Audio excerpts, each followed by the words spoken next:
नमस्कार, बहुत स्वागत है सभी दर्शकों का।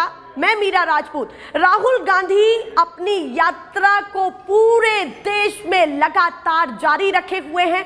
पहले उन्होंने भारत जोड़ो यात्रा चलाई, उसके बाद भारत जोड़ो न्याय यात्रा, जिसको 2.0 के जरिए भी देखा गया, वो जारी रखे हुए हैं। और उसके बाद अब महत्वपूर्ण उसमें एक पहलू और जुड़ जाता है कि इंडिया अलायंस पर पॉजिटिव इंपैक्ट जाना उनकी यात्रा का।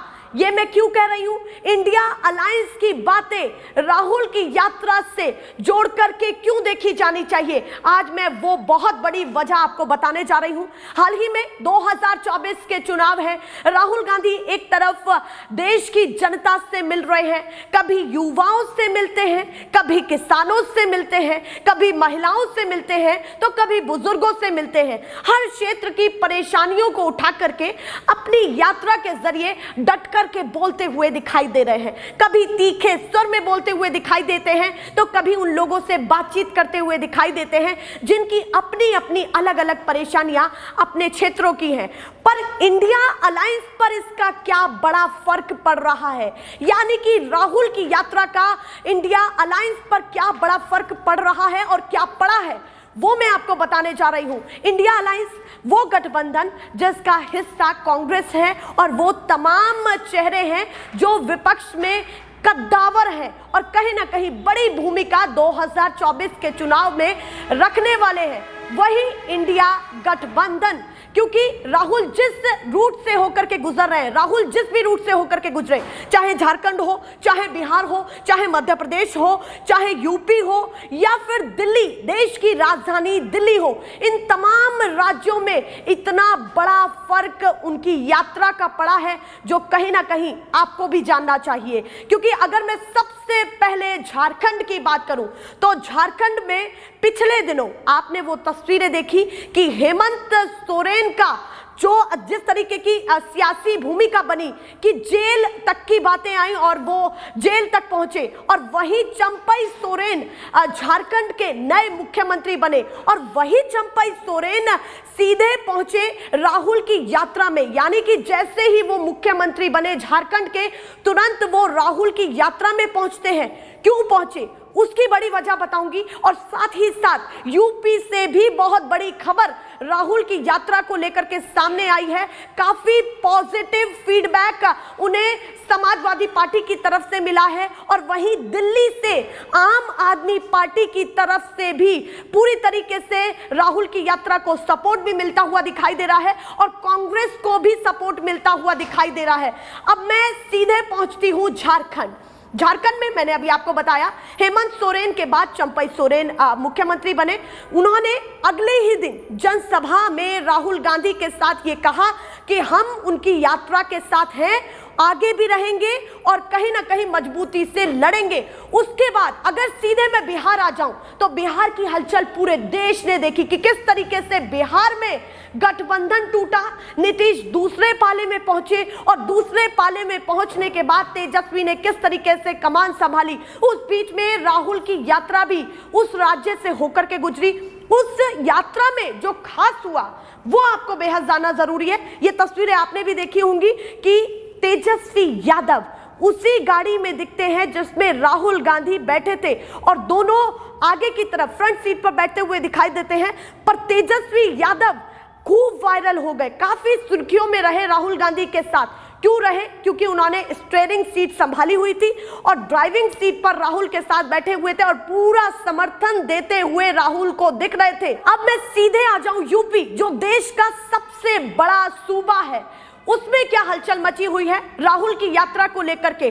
समाजवादी पार्टी जो अपनी एक बहुत बड़ी हैसियत यूपी में रखती है और विपक्ष का एक कद्दावर चेहरा अखिलेश यादव लगातार समाजवादी पार्टी की कमान को संभालते हुए दिख रहे हैं। उन्होंने हाल ही में गुरुवार में यह आधिकारिक तौर पर कह दिया है कि 63 सीटें सपा के पास रहेंगी, 17 सीटें हम कांग्रेस को दे रहे हैं। दोनों में सामंजस्य बन चुका है और दोनों ने कोऑर्डिनेशन के साथ आधिकारिक तौर पर बयान दे दिया है कि सीट शेयरिंग हो चुकी है और अब हम इतनी सीटों पर यूपी में लड़ने जा रहे हैं गठबंधन के साथ। उसके बाद जो बड़ी खबर निकल करके यूपी से आई है वो काफी महत्वपूर्ण महत्वपूर्ण हो जाता है कि कांग्रेस के नेताओं ने समाजवादी पार्टी के कार्यालय जाकर के राहुल की यात्रा पर निमंत्रण दिया है। अखिलेश यादव को निमंत्रण सौंपा है कि वो भी राहुल की यात्रा में आए और उसको ज्वाइन करें। तो अखिलेश यादव और समाजवादी पार्टी की तरफ से सकारात्मक जवाब निकला है। उन्होंने ये साफ तौर पर कहा है, समाजवादी पार्टी की तरफ से ये बयान निकल करके सामने आया कि 25 तारीख को अखिलेश यादव राहुल की यात्रा में शामिल होने जा रहे हैं।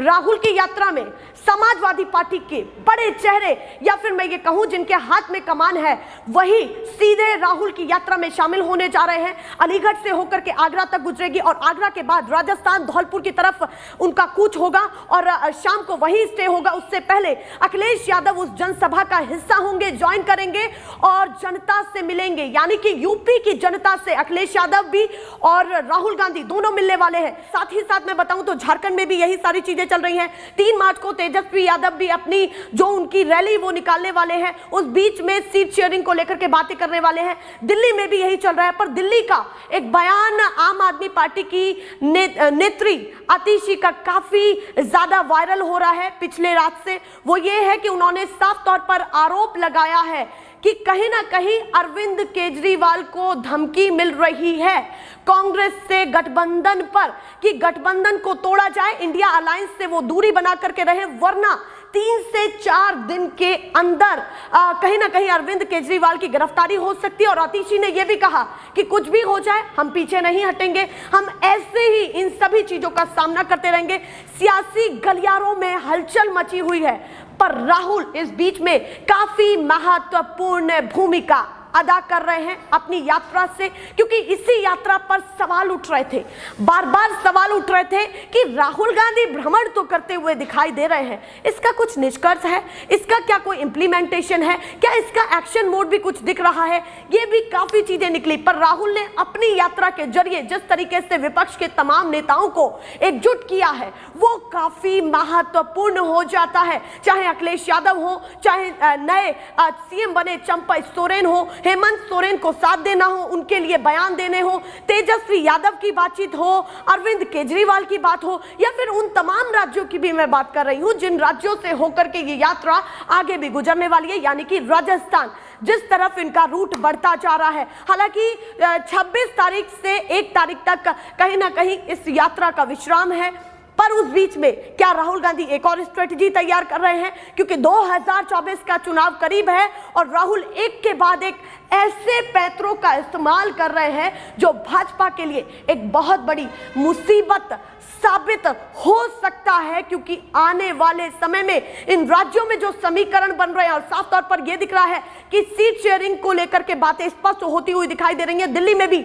लगभग सीट शेयरिंग को लेकर के अंतिम दौर पर बातें हैं और 2-3 दिनों के अंदर, महज 2-3 दिनों के अंदर सीट शेयरिंग को लेकर के आधिकारिक तौर पर बयान आ सकते हैं, ट्वीट आ सकते हैं। वहीं बिहार में भी यही सारी चीजें हैं, झारखंड में भी यही सारी चीजें हैं, और कहीं ना कहीं अब साफ तौर पर लग रहा है कि एनडीए वर्सेस इंडिया गठबंधन जिस तरीके से आमने सामने है, आने वाला चुनाव काफी इंटरेस्टिंग, काफी दिलचस्प रहने वाला है।